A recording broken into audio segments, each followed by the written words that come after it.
satu hari saya mengajar tentang sholat khusyuk.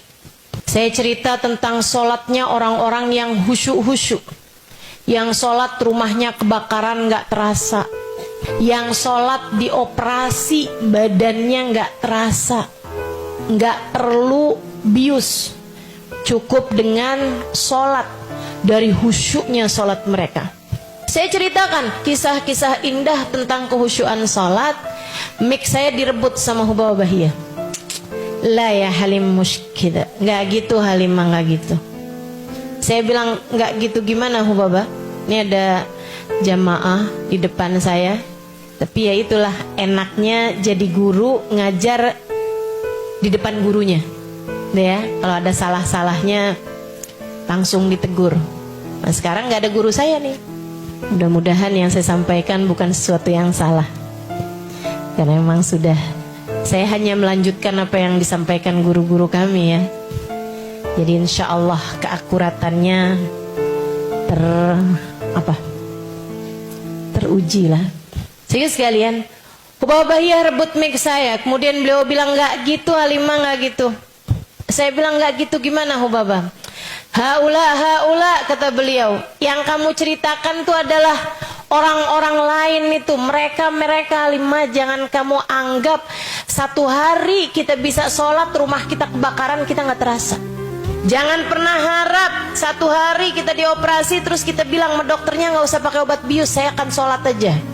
Kejauhan nak kamu bahasnya.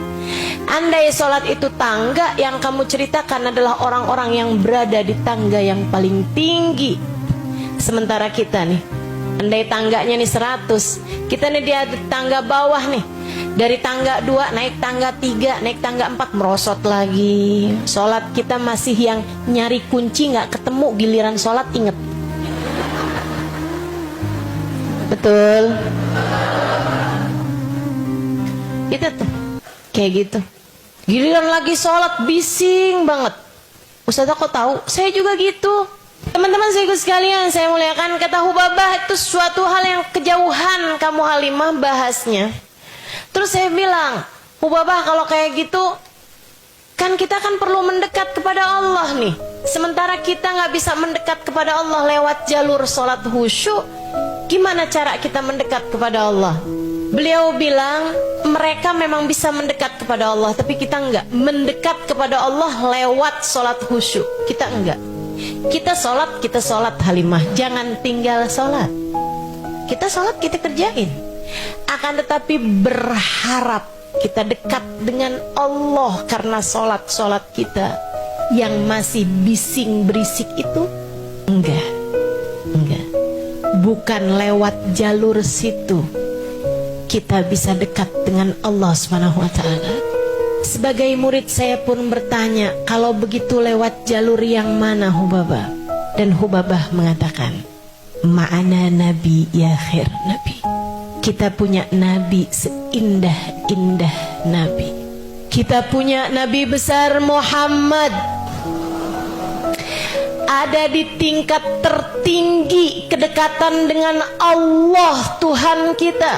Nabi Muhammad, Allah menyampaikan tentangnya, wa rafa'na laka dzikrak, dan sungguh telah kami tinggikan namamu wahai Nabi Muhammad, hingga aku sejajarkan namamu bersama dengan namaku, aku sandingkan namamu dengan namaku di tiang-tiang surga, di tiang-tiang arsy ataupun di pintu-pintu surga.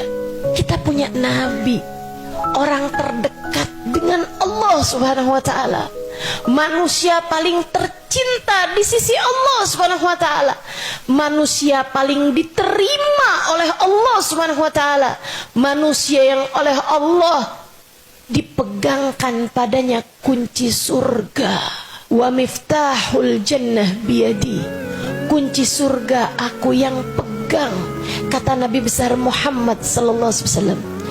Adam wa man dunahu tahta liwa'i yaumal qiyamah. Nabi Adam dan nabi yang sesudahnya hanya akan berada di belakang benderaku di hari akhirat nanti.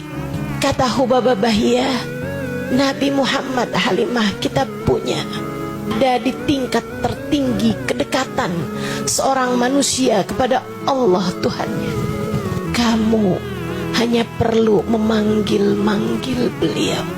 Panggil terus, panggil terus. Sebab cinta kepadanya tak ada yang tak terbalas. Cinta kepada Nabi Muhammad tak akan pernah menjadi cinta yang bertepuk sebelah tangan.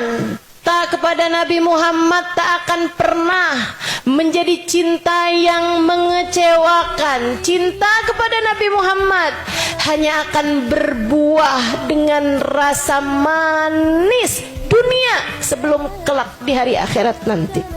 Kita punya Nabi Muhammad.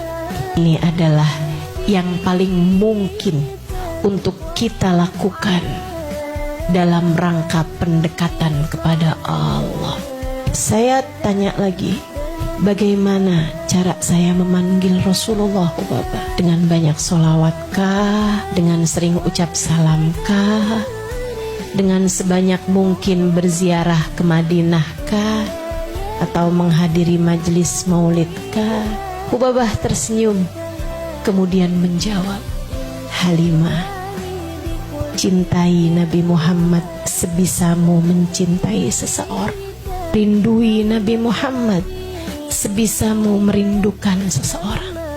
Bukankah kamu pernah merindukan seseorang hingga mengalir deras air mata kerinduan padanya?